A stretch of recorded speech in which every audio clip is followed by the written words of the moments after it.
Friends, આપણી YouTube channel game changing સાયકોલોજીમાં આપ સૌનું હાર્દિક સ્વાગત છે.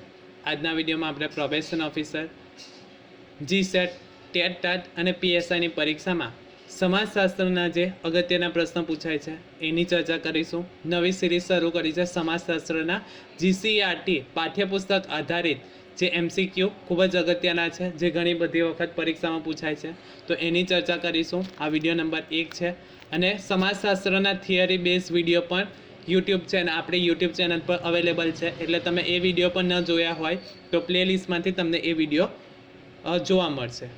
તો સૌપ્રથમ પ્રશ્ન છે, સમાજશાસ્ત્રના સ્થાપકનું નામ શું છે? Option A Max Weber, option B August Comte, option C Karl Marx અને ઓપ્શન ડી હર્બર્ટ સ્પેન્સર. તો સમાજશાસ્ત્રના સ્થાપક ખૂબ જ અગત્યનો પ્રશ્ન છે, ઘણી બધી વખત પૂછાય છે. સમાજશાસ્ત્રના સ્થાપક તો ઓગસ્ટ કોન્ટ અથવા તો ઓગસ્ટ કાન્ટ તરીકે ઓળખાય છે. તો આ યાદ રાખવાનું છે, સમાજશાસ્ત્રના સ્થાપકનું નામ તો ઓગસ્ટ કાન્ટ અથવા તો ઓગસ્ટ કોન્ટ તરીકે ઓળખાય છે. ત્યાર પછીનો પ્રશ્ન છે, સામાજિક તથ્યનો ખ્યાલ કોણે આપ્યો છે? Option A Emile Durkheim, option B Herbert Spencer, option C Karl Marx અને ઓપ્શન ડી ઓગસ્ટ કોન્ટ. તો સામાજિક તથ્યનો ખ્યાલ ઓપ્શન એ ઇમાઇલ દુર્કીમ દ્વારા આપવામાં આવ્યો છે. તો આ પણ અગત્યનો પ્રશ્ન છે, સામાજિક તથ્યોનો ખ્યાલ કોના દ્વારા આપવામાં આવ્યો છે? તો ઇમાઇલ દુર્કીમ દ્વારા આપવામાં આવ્યો છે. ત્યાર પછીનો અગત્યનો પ્રશ્ન છે, ગુજરાતમાં સર્જનાત્મક સામાજિક સંશોધનને કઈ સંસ્થા વેગ આપી રહી છે? Option A centre for social studies, option B Indian sociological society, option C ICSSR અને ઓપ્શન ડી ત્રણમાંથી એક પણ નહીં. તો ગુજરાતમાં સર્જનાત્મક સામાજિક સંશોધનને સંસ્થા વેગ આપી રહી છે, એ સંસ્થાનું નામ છે option A centre for social studies દ્વારા ગુજરાતમાં સર્જનાત્મક સામાજિક સંશોધનને વેગ આપવામાં આવે છે. ત્યાર પછીનો પ્રશ્ન છે, નોકરશાહીનો ખ્યાલ કોણે આપ્યો છે? Option A Karl Marx, option B August Comte, option C Max Weber અને ઓપ્શન ડી GS ધુરીએ. તો સાચો જવાબ આવે છે ઓપ્શન સી મેક્સ વેબર દ્વારા નોકરશાહીનો ખ્યાલ આપવામાં આવ્યો છે. તો આ યાદ રાખવાનું છે, નોકરશાહીનો ખ્યાલ કોના દ્વારા આપવામાં આવ્યો છે? તો મેક્સ વેબર દ્વારા આપવામાં આવ્યો છે. ત્યાર પછીનો પ્રશ્ન છે, ઇન્ડિયન સોશિયોલોજિકલ સોસાયટીના પ્રેરણા સ્ત્રોત કોણ ગણાય છે? ખૂબ જ અગત્યનો પ્રશ્ન છે. ઇન્ડિયન સોશિયોલોજિકલ સોસાયટીના પ્રેરણા સ્ત્રોત કોણ હતા?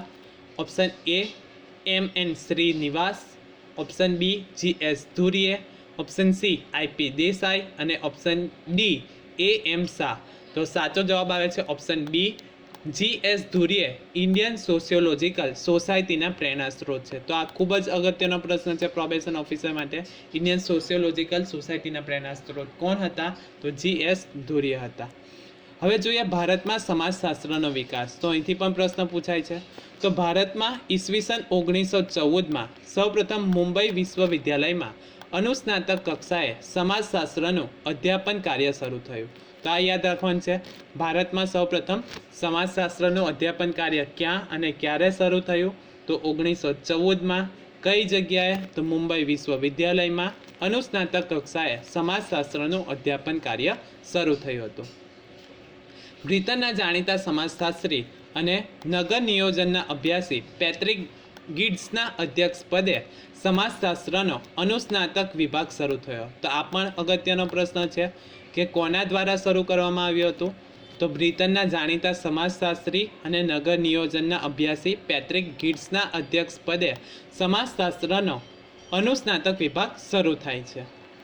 હવે ખૂબ જ અગત્યનું છે, 1924માં જાણીતા સમાજશાસ્ત્રી ડૉક્ટર ગોવિંદ સદાશિવ ધુરીએ. તો અહીંથી પણ પ્રશ્ન પૂછાય છે કે 1924માં જાણીતા સમાજશાસ્ત્રી ડૉક્ટર ગોવિંદ સદાશિવ ધુરીએ આ વિભાગના અધ્યક્ષ હતા. તો આ અગત્યનું છે કે અધ્યક્ષ કોણ હતા? તો 1924માં ડૉક્ટર ગોવિંદ સદાશિવ ધુરીએ આ વિભાગના એટલે કે સમાજશાસ્ત્ર વિભાગના અધ્યક્ષ હતા. ધુરીએ કરેલા અભ્યાસો અને તેમણે તૈયાર કરેલી સમાજશાસ્ત્રના વિદ્યાર્થીઓની પેઢીને કારણે 1914થી 1947 સુધી સમાજશાસ્ત્રના અભ્યાસનું કેન્દ્ર મુંબઈ વિશ્વવિદ્યાલયનો અનુસ્નાતક વિભાગ રહ્યો.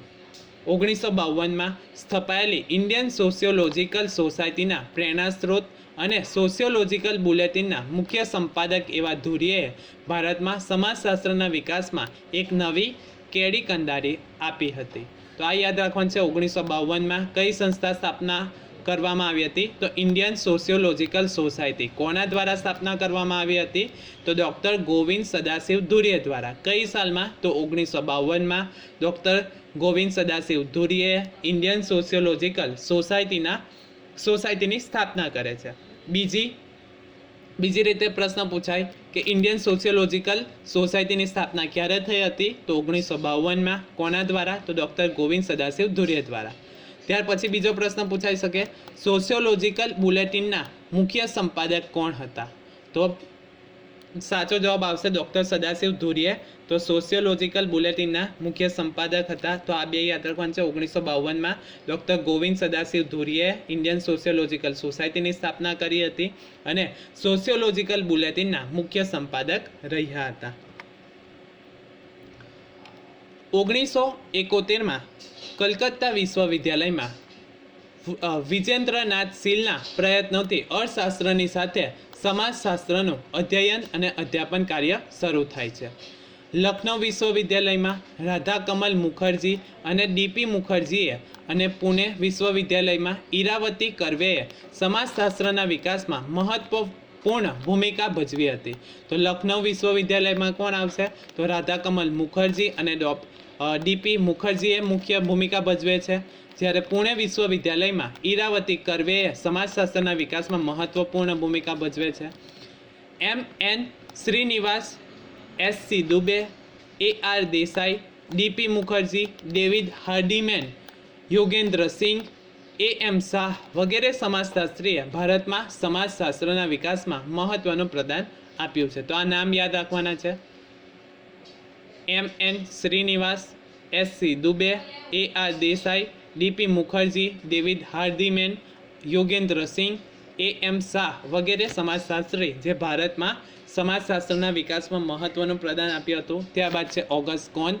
તો ઓગસ્ટ કોન્ત એ ફ્રાન્સના વિદ્વાન દાર્શનિક હતા. તેમણે સૌપ્રથમ વૈજ્ઞાનિક દ્રષ્ટિબિંદુથી સમાજને વસ્તુલક્ષી રીતે સમજવાનો પ્રયત્ન કર્યો હતો.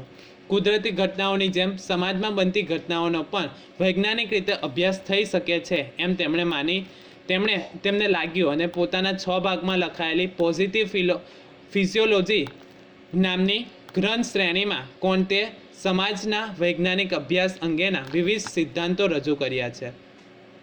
તો આ યાદ રાખવાનું છે. પોઝિટિવ ફિલોસોફી કોના દ્વારા લખવામાં આવી છે? તો ઓગસ્ટ કોન્ત દ્વારા લખવામાં આવી છે. પોતાના અભ્યાસને કોન્તે સામાજિક ભૌતિક શાસ્ત્ર એવું નામ આપ્યું. તો આ યાદ રાખવાનું છે કે સામાજિક ભૌતિક શાસ્ત્ર નામ આપવામાં આવે છે, પરંતુ પોતાના અભ્યાસ સાથે તે નામ બંધ બેસતું ન લાગતા તેમણે તેને સમાજશાસ્ત્ર એવું નામ આપ્યું. એટલે કે પહેલાં નામ શું આપવામાં આવ્યું હતું? તો સામાજિક ભૌતિક શાસ્ત્ર નામ આપવામાં આવ્યું હતું, પરંતુ પોતાના નામ સાથે બંધ ન બેસતા નવું નામ આપવામાં આવે છે જે સમાજશાસ્ત્ર તરીકે ઓળખાય છે.